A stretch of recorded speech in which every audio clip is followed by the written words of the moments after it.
Howdy hackers, and welcome to another episode of Fairlight TV. This is not like a regular Fairlight TV episode, because this one is also a presentation that will be originally shown on Transmission 64, the party in early December. I envy you guys who could be on location. I'm actually traveling during that week, so I will not be in... I will not be able to join you anyways, but for those who are now in a party watching a screen with me on the screen, hi guys! My name is Pontus Berg. You are likely knowing me as Bacchus of Fairlight. I lead the c64 section. I'm one of the three that manage the entire group, all the segments, but my predominant activity has always been on the c64. If you haven't heard of me, that will be a shame. Then I failed in my mission to make my name known. Frank Mischlik asked me to present something for you at Transmission 64, so that's what I'm going to do. And the topic he suggested for me was setting up a coding environment for coding for the c64. That does not mean coding on the c64, it's coding for the c64. But in order to go through the different options we have available for us, let's start by coding the options coding on the c64. Alright, so now we are on the other screen here, and I should start with this. So, and I'm actually starting before this. So, when you start coding on the 64, you typically fire up the machine code monitor inside your cartridge. That will be the very logical first thing to do. And you do assemble 1000, inc do20, and then on 1003 you do jump to 1000, and then you do go 2000. And you have your first flashing water, which is sort of the hello world example of coding machine code on the c64. That's the basic and the easiest thing you can possibly write when coding machine code. But as soon as you have something that's more than 20 lines of code, I would strongly urge you to move away from the machine code monitor and go into an assembler where you edit the text in one environment, and then you assemble that to the binary code that you can eventually run. The thing that most people used when coding demos on or also general coding of anything on the c64 scene was Turbo Assembler by Omnicron.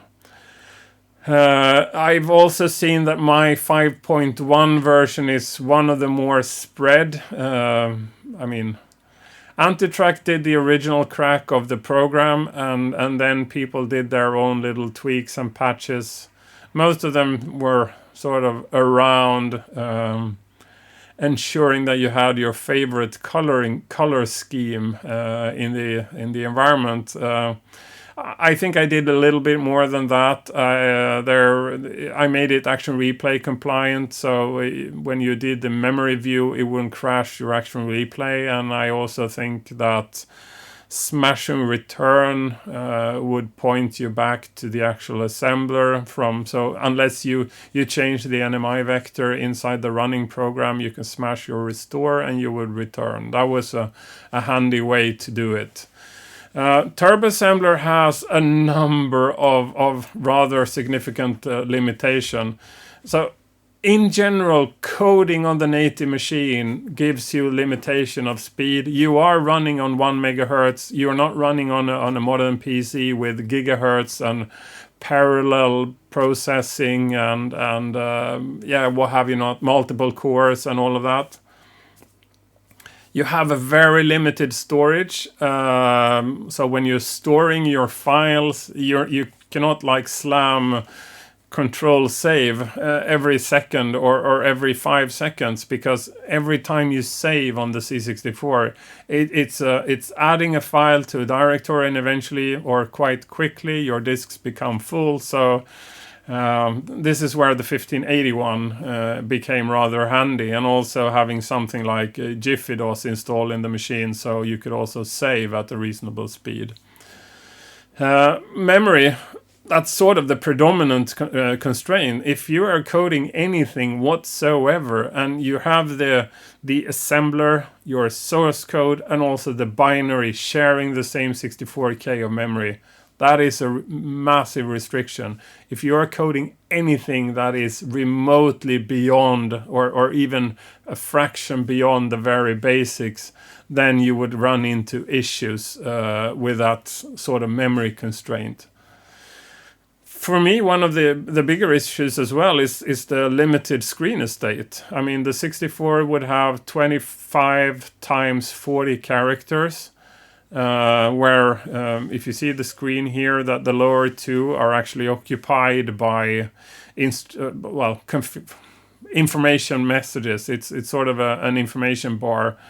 Well, you could argue that the first one, where we are sort of pushing ourselves, is redundant. But as far as I remember, it actually sort of updated that, and there are additional information there in some of the aspects. But the lower line you cannot get rid of, because you need to have the line and the X and if it's on insert mode and all of that simply needs to be there. So regardless of how you do it, the screen estate is very limited on the native machine.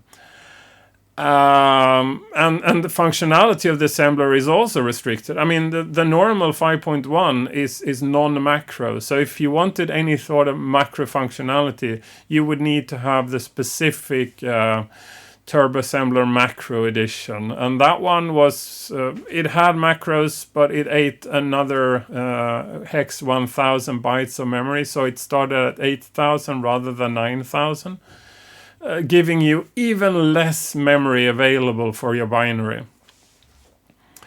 And quite frankly, the C64 keyboard was way better than the Spectrum. These little rubber things on the Spectrum could alone be a reason for hating it forever.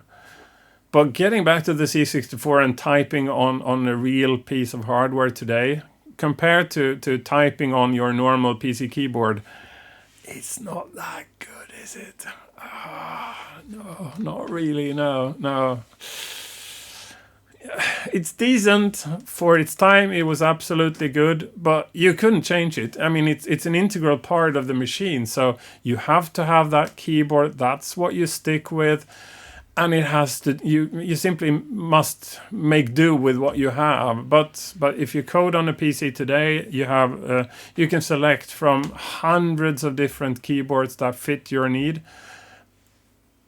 The C64 keyboard is not one of the top 100 keyboards you would ever select, right? I'm sorry to tell you that, but that is an absolute fact.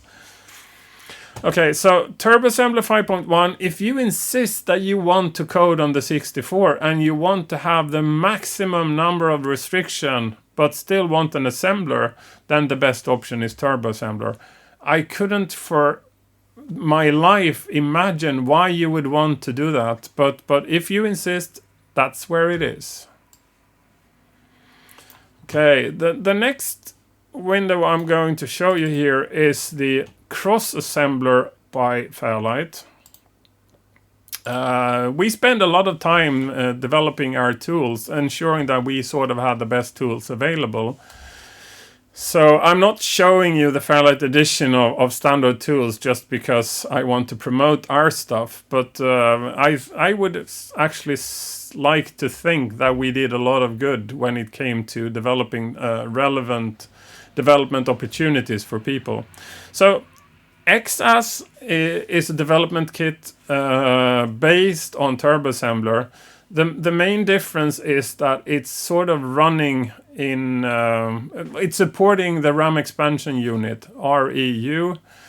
Typically the 17XX, like the 1764, or something similar. 1764 was the one I had.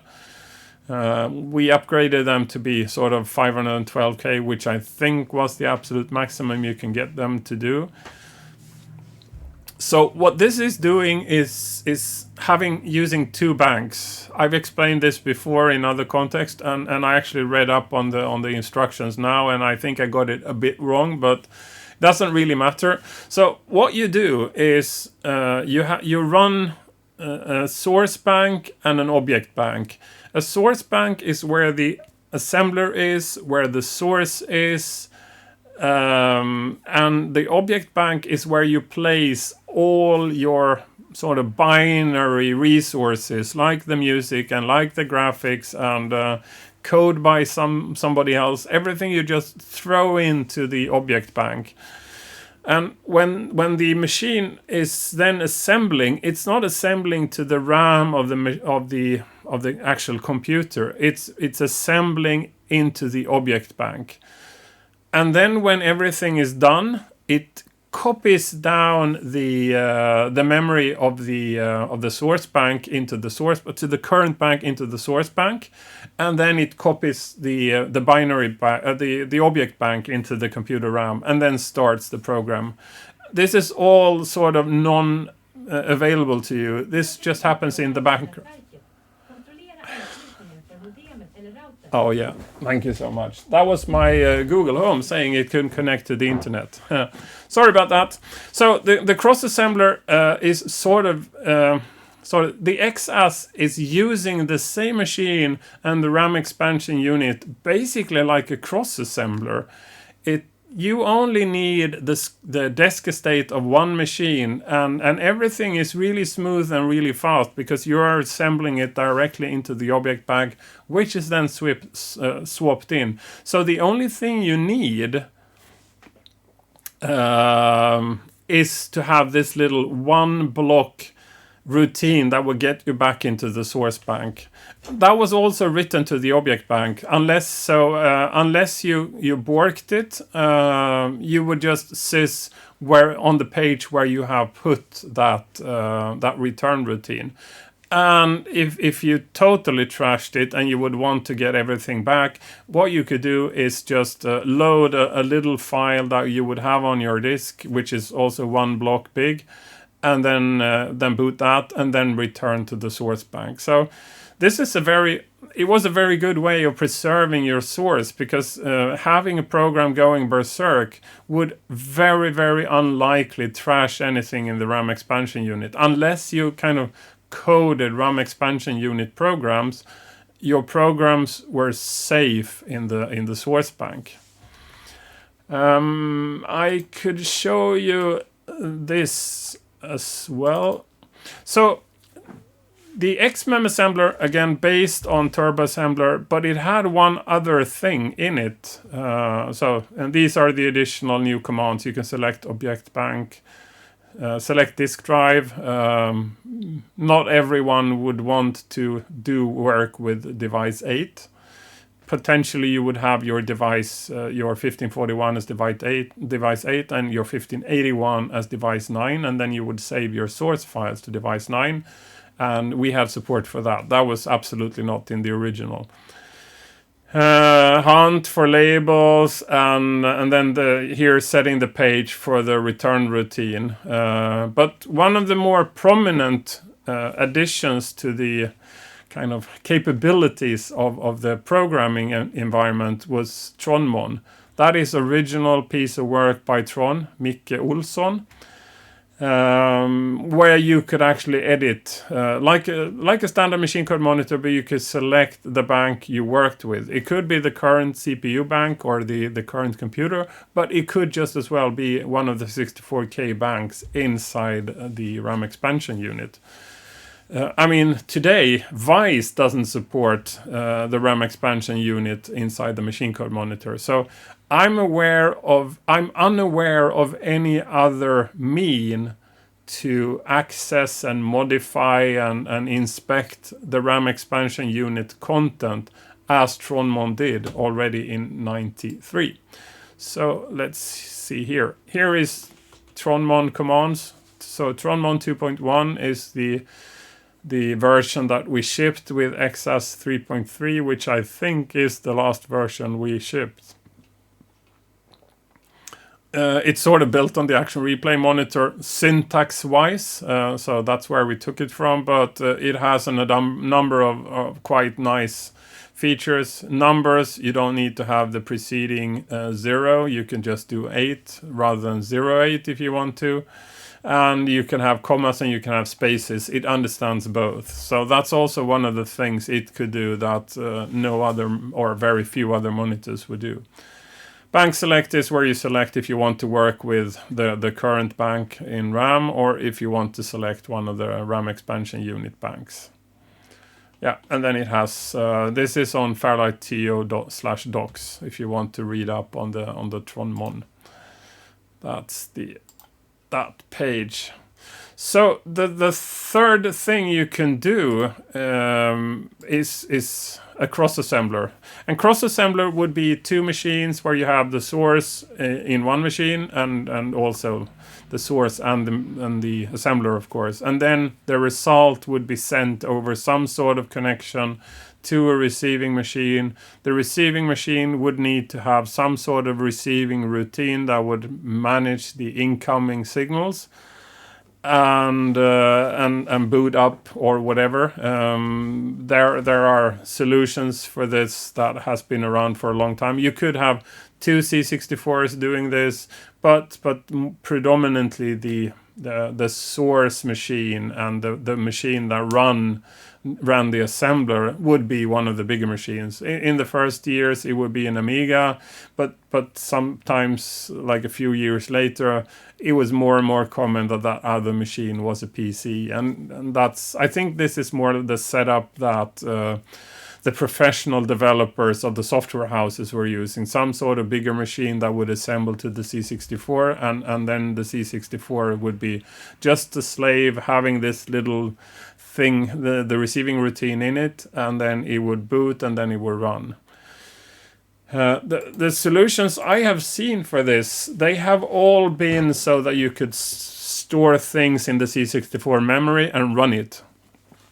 I haven't seen anything that would generate a disk for you, so I haven't seen the option of like storing 10 files or a full demo on a disk and then run it. I haven't seen that. It could be that it's available. It's just me that I haven't seen it. But so that's one of the restrictions of cross development. You simply don't like generate a full demo out of it. You are generating something where you run it on the native machine. But the good thing is you are running it on the real c64. So compared to emulators, you are running it on something which is 100% compatible because it's the original thing. So of course it's compatible because it's the thing to be compatible with. But again, one of the drawbacks, or kind of the key drawback, would be that you can't build disk images unless you develop some sort of solution for that, which I don't think is available. The other drawback, if you see this as a drawback, would be the desk estate, the physical estate on your desk. You would need to have 2 machines, possibly 2 monitors, 2 sets of keyboards, and you would need to go back and forth between them. If you compare that to developing everything on the PC, running it on the PC and all of that, then you just need that machine. So I wouldn't rule out cross-development as like something you could run today. Please feel free. I mean, it's your life. You are going to do whatever you like. It's not my kind of solution of choice. But having said that, there is nothing like really wrong with it. So if you think that is the way forward, then do that.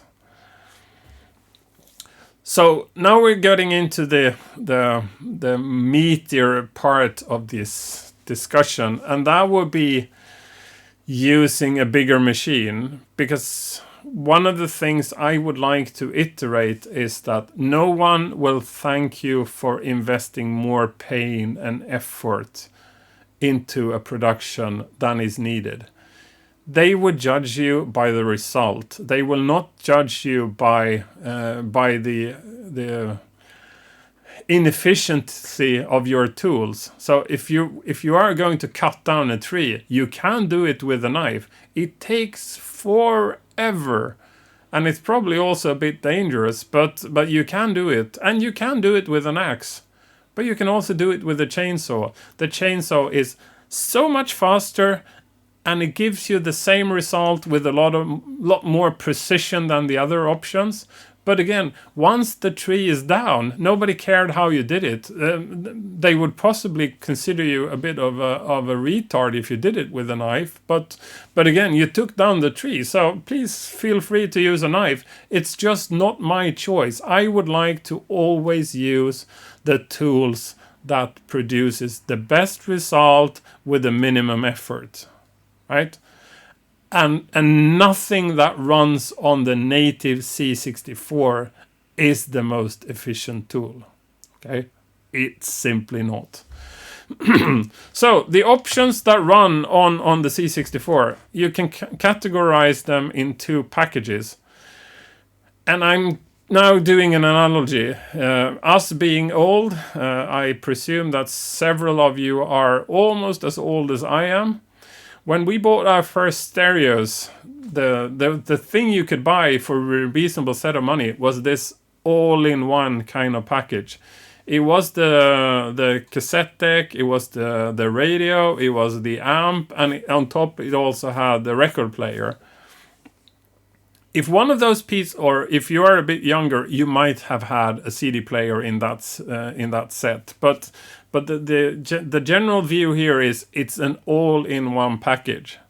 If the CD player broke, you basically had one part of the unit which you couldn't use. Then you needed to have, if you needed to send it to repair, you would need to send the entire thing to repair. If you found that the tape deck was substandard and you wanted a better tape deck, then you suddenly had the issue that you still had this integrated tape deck. You couldn't just pour it out and put something else in that was better, because it's a one-in-all combination, and it has the restrictions of an all-in-one combination. The same sort of setup is also available here as a development environment. This is sort of the all-in-one package options, and I'm going to show you two of them. This one is C64 Studio, the other one is CBM PRG Studio. So they are both something with like C64, and there is also something with Studio. It's quite easy to confuse them and mix them up, but yeah, so this is how it is. Let's start with C64 Studio. So what you can do here is that you can do assembler code. Let's see if there is something in the menu window here. So breakpoints, debug. This one, it doesn't include the emulated environment. That would be sort of ridiculous. So you need to install Vice, because that is the emulator it supports. But it supports the remote monitoring, so you can actually sort of remote debug using it, which is a nice feature that this has.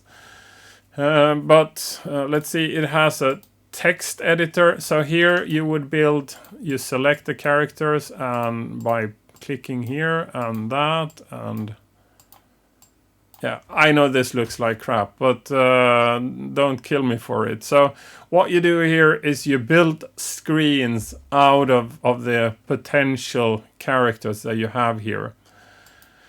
And then you can have, like, this is a graphics editor, and I'm sort of retarded when it comes to painting, so I really shouldn't do this. Let's do this, and this, and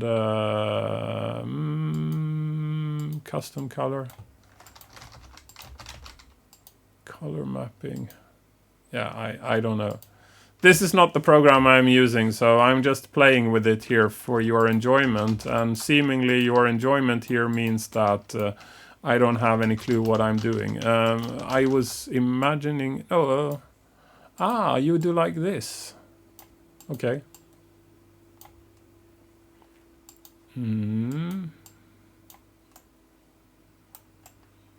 Yeah. Super nice painting. So I guess this is sort of a drawing bitmap. You've seen me draw on bitmap.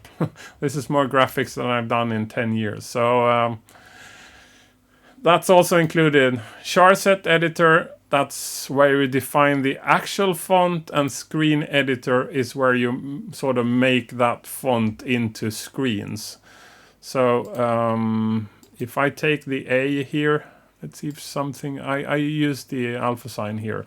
So if I select the alpha sign and I change that, I would imagine that's changed here. No, it is of course not. It's not using that charset that I just drawn. Well, never mind. So, but it has text editor, it has like a bitmap editor, it has a charset editor, and then it also has maps. So in order for making like complex c64 games, a lot of the times where you had bigger levels, first of all, you cannot do it in bitmap. That's absolutely sort of impossible. It's too cumbersome to generate bitmap, and scrolling bitmap is also just a no-no. It's just too much data you need to shift around. I know that the Roland Brothers did VSP tricks and all of that in their game. So yes, it has been done, but that's not the route that people would probably recommend you to take when coding something like a fast-moving game on the c64. So in order to find sort of a sweet spot as a compromise between how big the levels are and how fast you can work with them, you have the characters, and then they build up tiles, which is sort of bigger blocks, and then the level itself is built up from the tiles. So just placing the characters all across X, Y would mean that you would have rather small levels, and it would still eat most of the available memory.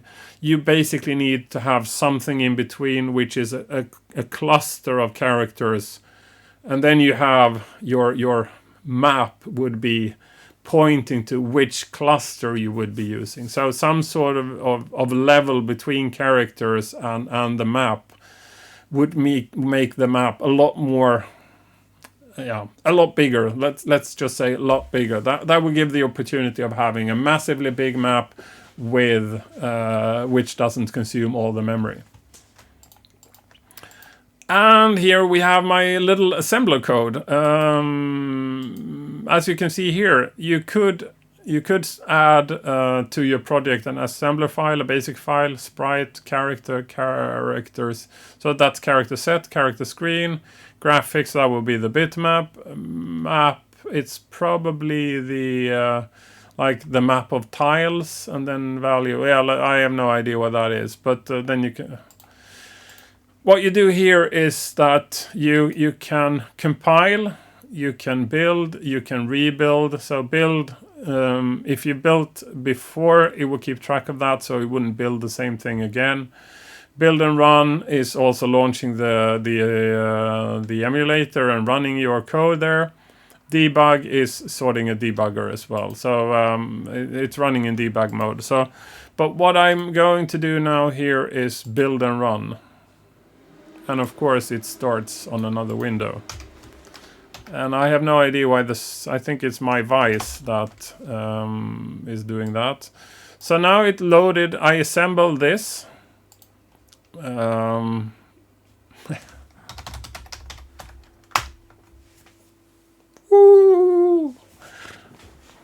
The little program I can actually also write in a machine code monitor.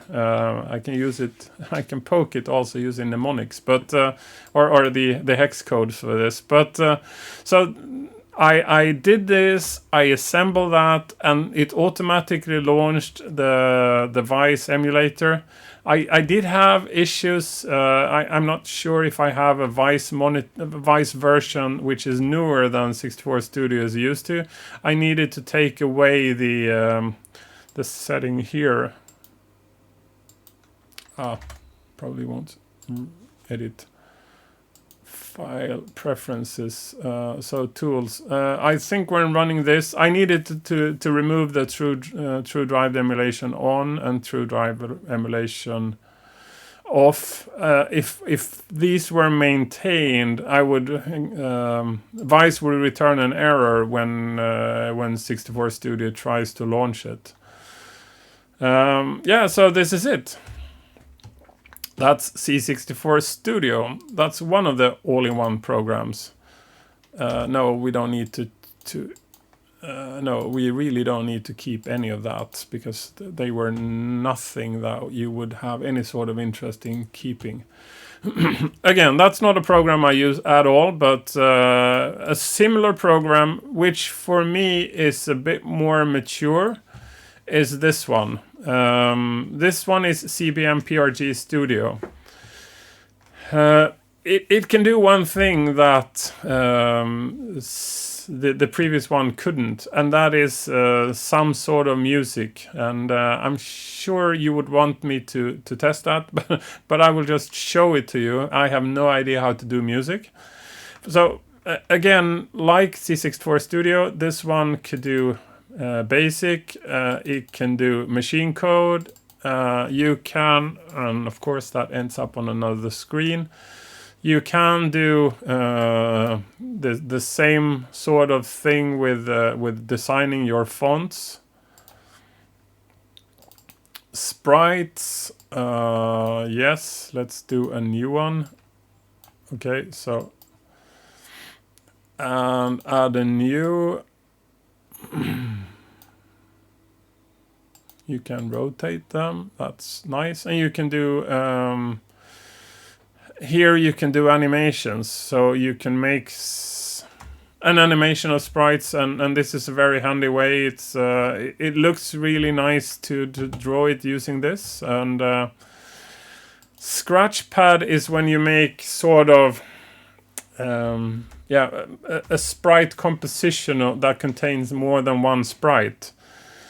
So if you're making a running guy like in Summer Games and Impossible Mission, this is how you position them. So you can have like a grid of sprites that build up like a bigger objects that consist of multiple sprites.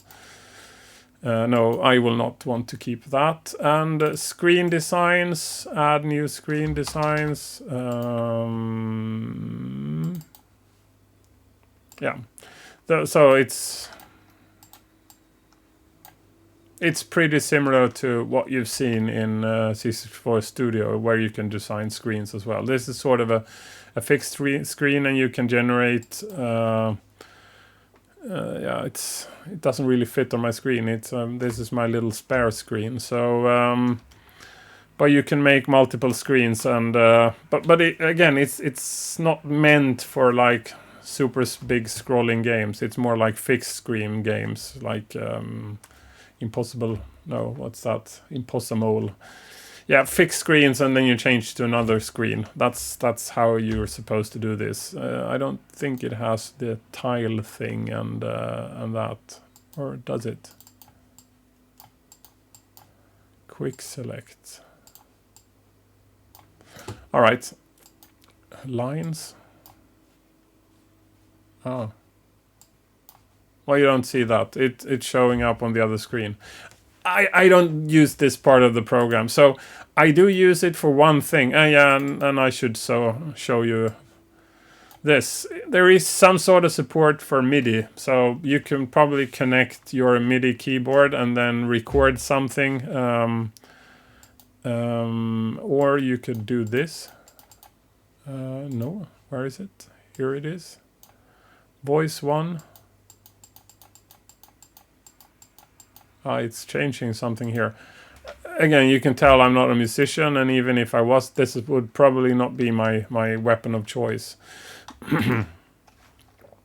Here you do build and run, and you would have... okay, let's see what happens here. I think it just installed the... yeah, so this is probably the little basic program only. Yes, testing of CBM PRG Studio, which is what you saw here. So I use this for basic. So a number of the programs I've used, I've been playing with during the last few years, had basic components to it, like Solvalla, and editing that on the native machine was just unthinkable. So I imported the project into this because this can do a number of nice things. You can reformat your basic code, and it's just a handy way of coding basic, that you sort of compile basic into runnable basic, but the user experience of this environment is a lot better than coding it on the real c64. So that's why I import it here and use it here, and then it will never leave here until I compile it. So that's CBM PRG Studio, which I actually do use for certain applications if they contain basic.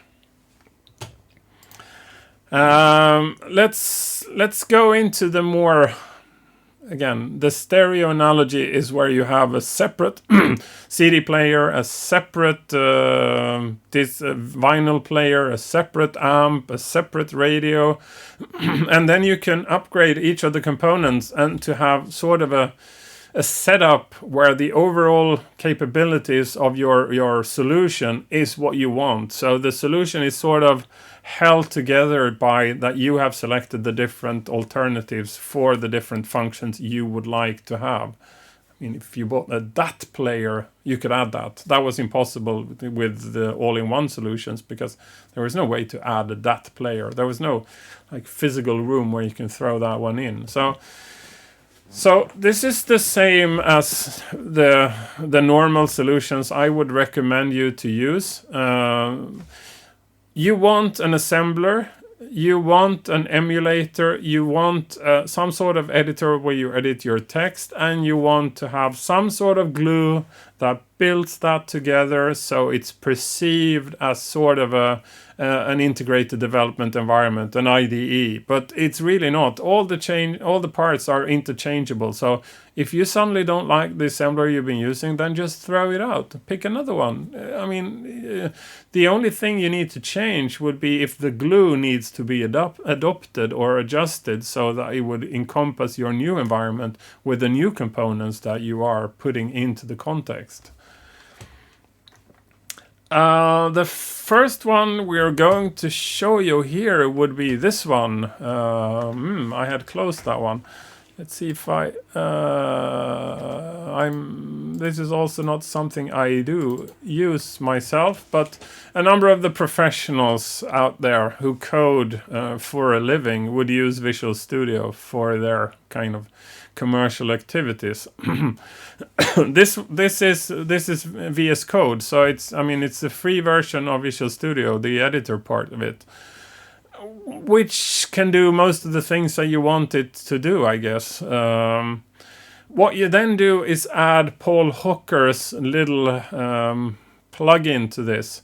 So what Paul has done is writing something which integrates VS Code as the text editor with Kick Assembler as an assembler, with Vice as the emulator. It also supports c64 debugger, as you can see on the screen here, and glues that together to a coherent solution.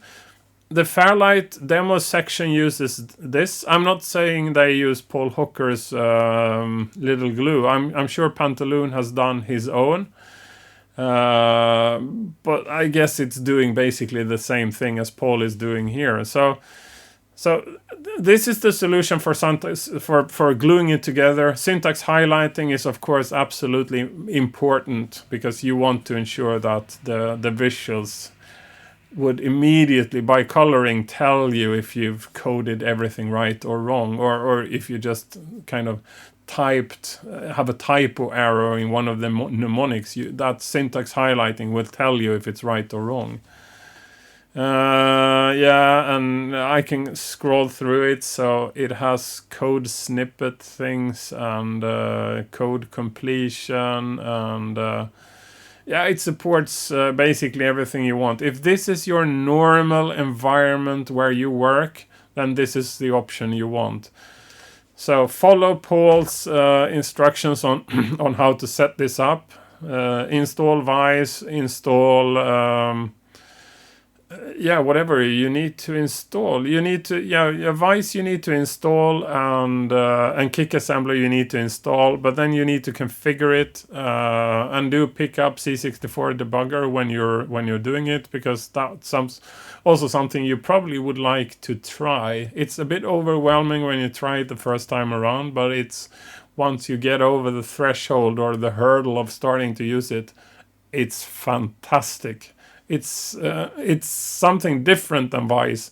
It can do another set of things that Vice cannot, but it has weak points where Vice is second to none as well. So I would use both always, but for most of my development I would use Vice, and then I use C64 debugger more for my low level hacking activities, because that's when I want to see the details of a running program, whereas Vice is more like running a program, and then you can interrupt it on wherever you want. But so there are different aspects that are the strong side of these two.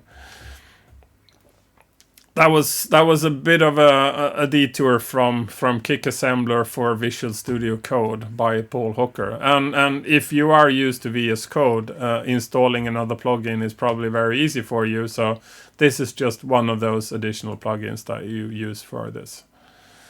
All right, and now we're getting into, and that's not the environment I'm using. I hope I was really clear with that. So I will not show you how to assemble or anything like that. I will not start any project on it. It's because you start a project and you just run it. It's quite straightforward when you see it done by somebody else. It's just setting up the environment. The last thing I will show you is the environment I use myself. So this was something that was very difficult for me. I actually paid money for software. Okay, Sublime is a super good text editor, and I know there are dozens of text editor out there for free, like Notepad++ and what have you not. I paid money for this because I wanted this very solution, and it's based on Sublime as the text editor, the editor you want in your integrated development environment. The basis is Sublime. The assembler as before is Kick Assembler. The emulator as before is Vice, but it can also support C64 debugger. The editor is Sublime, and the glue, the core of what makes this possible, is basically the same as what Paul Hooker did for VS Code. It's done by Simon Swoffa Oskarsson. So Swoffa of Noise did the thing that glues this together. It gives you the speed keys for doing a number of things. Let me see. No, I don't have his homepage here. Yeah, I had that before. That was a pity. Well, anyway, what you do here is you just type your code. Let's see, files here. When I code on the 64, I do a number of tools that are sort of just doing little things that would do a particular things on the native machine. But most of the things I code is taking something binary, importing it, patching it, sometimes patching it binary, and sometimes patching it using code, so I need to assemble new binary code into the blocks I'm fiddling with, and then saving it back to a file. and the second step of that would be exomizing or crunching or modifying the files in any other way, and in the end build a D64 as a result of that. So here I'm fiddling with Grand Monster Slam. I don't really have any real ambition of ever launching this as a crack, because Fairlight already launched that as a crack back in the days. We did receive complaints that there are issues loading the game, and rather than patching Adrian's old crack, I rather do it from scratch. So this is a truly back burner that I'm sort of fiddling with just because it's sort of fun, and I wanted to to have a look because I also have the original. So what I'm doing is not developing normal. Like if you are doing demos, it wouldn't look anything like this. So here I'm generating a file, and it would consist of these segments, and below that I have the segments. So this is the output file, the temp gg reloc prg. I import one file, I fill another memory area with 0.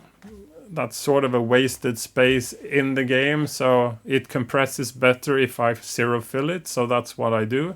And then I import another segment, and that is the first 100 bytes of that file is a relocator to the other location. So what I do here is I put it directly in that location, and then I remove the header, which is just doing the relocation. That's not needed. I squeezed several files into one file. And then there is GG patch, so there is a boot, a little startup code, which I replicated from the game. I did a reassembly of that little binary, and then and I kept all of this. Yeah, this is then something that is going to be copied to the very top of memory.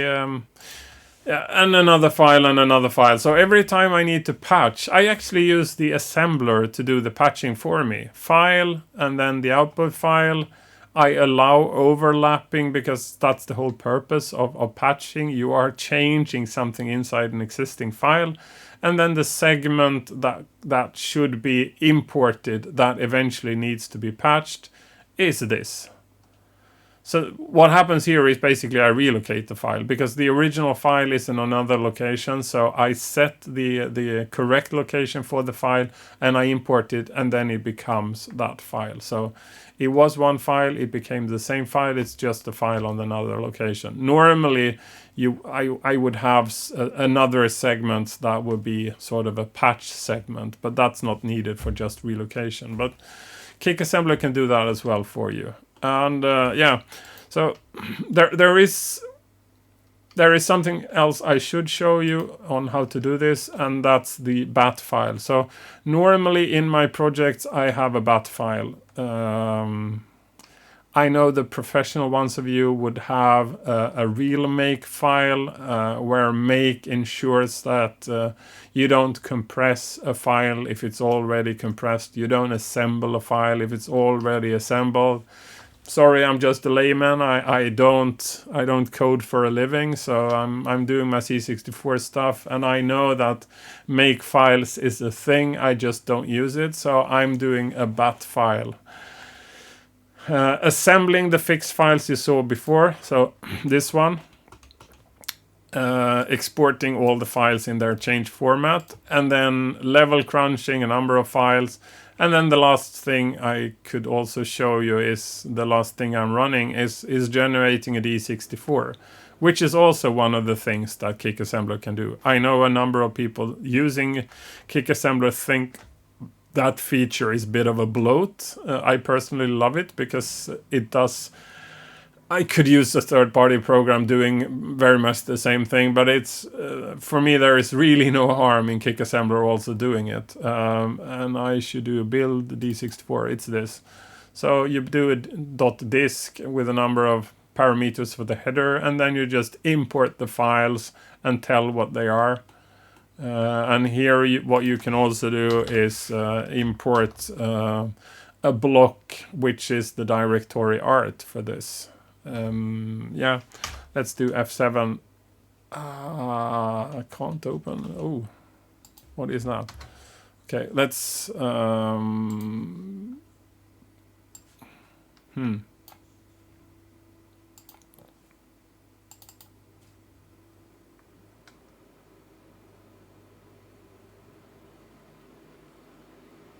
Oh, you don't see that. Sorry. Here is the window. now I'm just clicking the makefile.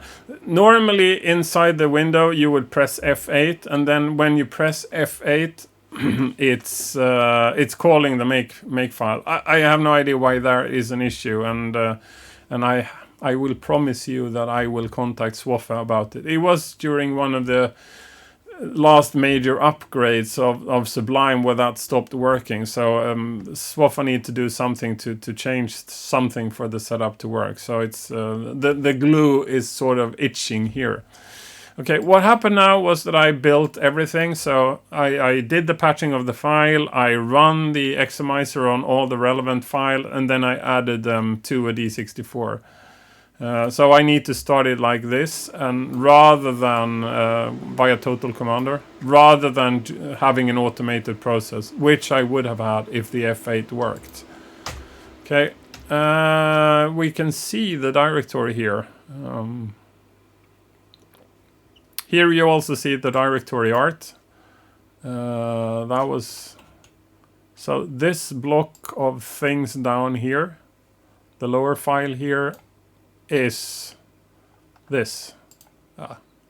There seems to be an issue with those last two. Let's not mind that. I can run.